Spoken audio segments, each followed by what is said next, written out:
joining us today. Just stay there for a minute, Callum. We've also got Ads, a.k.a. Dribbz. How are you, sir? I'm not bad, thank you, Paul. Thanks for having me on. Not a problem. Now, a project that caught my eye that you've been working on for quite a while now is you've been working on a piece of music for a track effectively to be used for Liam Davis to walk into the boxing ring at his next fight. Have I got this right? You've got that bang on there, mate. Now, when it comes to doing, I mean, I understand that when you get ideas for making music, that different things will give you motivations.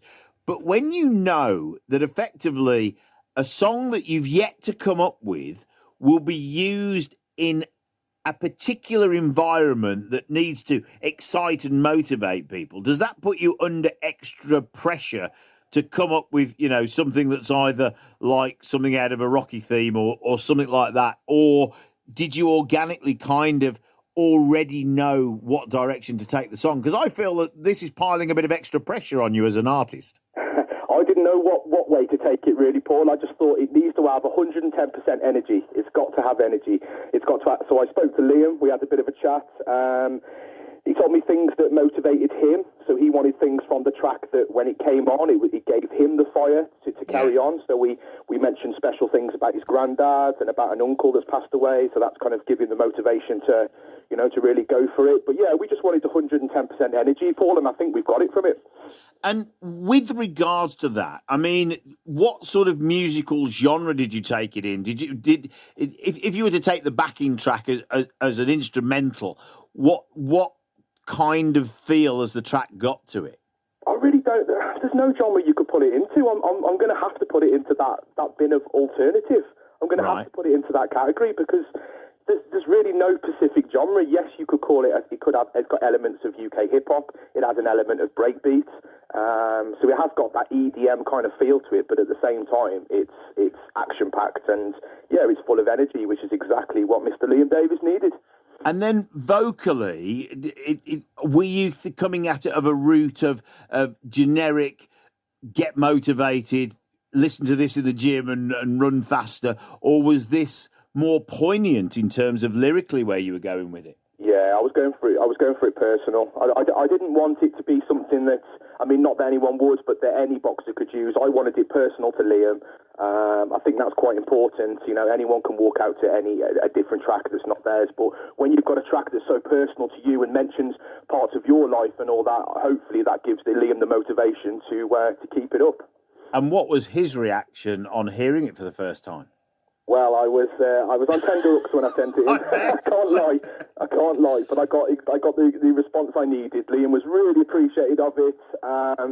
So this is obviously the 2021 official ring wall track for Liam, and we've already spoke about next year taking it up a level and doing something else. So it's great that the two of us have managed to come together. And I mean, are you a fan of boxing generically as well? Oh, massive fan of boxing, yeah, massive fan of boxing. And I think that with Liam fighting out of Donington Boxing Club anyway, which is the area that I'm originally from, it's all the more special for me. Absolutely. You've got that kind of local connection, but also the theatre and the razzmatazz of what boxing brings to the night when you get to title fights and events like that. There is a real sense of showbiz around the build-up to the big moment, and it gets bigger and bigger every year, doesn't it? That's it. I mean, and let's face it, Telford should be celebrated more for their boxing because, you know, we've got icons like Richie Woodall that have come out of here as well. Yeah. Yeah. And obviously Liam Davis is making moves as well. So, you know, I think it's definitely a good thing. And I'm going to support Liam the best I can with his journey. And as a town and a county, we've had a number of boxers, as you mentioned, that have come through the ranks. And I think there's quite a strong network of boxing clubs, not just in Telford and Shrewsbury and Ludlow, but also each town. You know, Wellington has a really strong boxing club, Donington, as you mentioned, and they're a really important vehicle, aren't they, for young people as an expression, a way of venting and a way of channeling and becoming better people through the discipline of the sport. That's right. It's such a great way to channel any frustrations, aggression, and turn that into a positive. Fantastic. When you play your music at home, who is your biggest critic? Oh, that's a tricky question, that one. I'd probably say my wife. My wife will give me the most accurate honest answer that she could possibly give.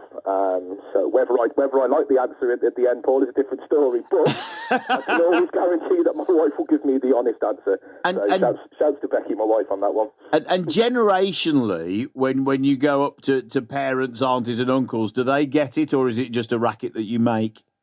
No, they fully get it. I think by now, Paul, I mean, I've been doing it for 17 years now, so by now they know that music isn't a fad with me. It's not a fashion or anything like that. It's a big part of my life. It's a big way of me expressing myself, and I think they appreciate that, Paul. I think it shows in the element of the tracks that I write. You know, they're all meaningful. They're all about certain things that have happened in my life, and I think people appreciate that, as opposed to it's just me making a racket.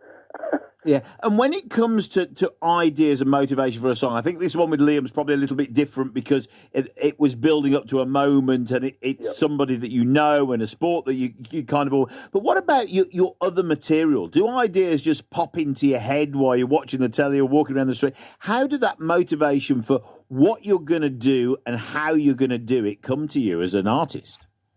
Things have happened in my life, Paul, where I always think, I want to talk more about that. I want to elaborate more on that. Or if I want to talk about it, I also want to give other people an insight into what I've experienced, and maybe they will relate to it. So I've wrote tracks on anxiety regarding my mental health and things like that. So yeah, as I said to you, Paul, each one of these things are moments that I've gone through in my life, really. And so yeah, it is something that I've always thought one day I'm going to write a track about that. And yeah, that's what I've been doing, really. And when you offload and put your emotions or what you're feeling or what you're going through into a song and put it out there, do you get a form of relief? I kind of, in a way, I'm relating this a bit like to keeping a secret and then sharing it with somebody and kind of having the weight lifted, or is it just something that enables you to put it out there to allow other people to connect with? Where are you coming from when you put something like that out? Both, really, on that, Paul. I want to elaborate my message. I get my message across, and it's one of the greatest feelings in the world that I'm able to share that message in a positive light. And for example, going back on the anxiety track that I did, you know, I had men get in touch with me saying it's great to hear that other men aren't ashamed of you know, talking about what they've been through, and this has made them actually seek help. And what a great feeling that is, Paul, to know that other people are listening to your music, and if they're not just listening to it and then continuing their day, they're listening to it, it's resonating with them, and they're actually actively acting for help and support. And actually, it taps into that kind of youth market that actually it's not cool when you're out and about, you know, with your skateboard or hanging around outside the shops with your mates. It's not cool to talk necessarily about the things that you find difficult, but it is cool to talk about a song. So if you're expressing those feelings through music, you may be able to access teens that might struggle with these kind of things, but don't feel that they want to talk about it for the stereotype opinions that might be grounded about them because of it. That's exactly it, Paul. That's exactly. Where do you reckon would be the next thing you're looking forward to? I'm just looking forward to being able to round the family back up together, Paul. I think we're all starting to crave a bit of normality now, and with this slowly being introduced, and let's face it, life's too short at the best of times, so when COVID throws a spanner in the works, it's only normal to long for these no restrictions. Absolutely. So the time when you can all get together, maybe under a roof as well. Exactly, yeah. That sounds like a plan. Question 2, let's start with Dribbz on this one. If you're feeling stressed, how do you deal with it? What's your escape from being stressed out then? So it's 100% music, Paul. That probably comes as no surprise. Music relates to any emotion. I've got a lot to thank music for. It's been my medication at times of dealing with my own mental health, and I truly hope that the messages that I send out in my tracks support others too. Fantastic. Amy, and what about you, Callum? And Dribbz, what were you going with for the last person you felt inspired by? See, I've got to go on a personal level with this one, Paul. It would be my granddad, Orbie Beddoes, who passed away a few years ago now. He was a local man, and he was loved by many, and he worked down the pits for a number of years.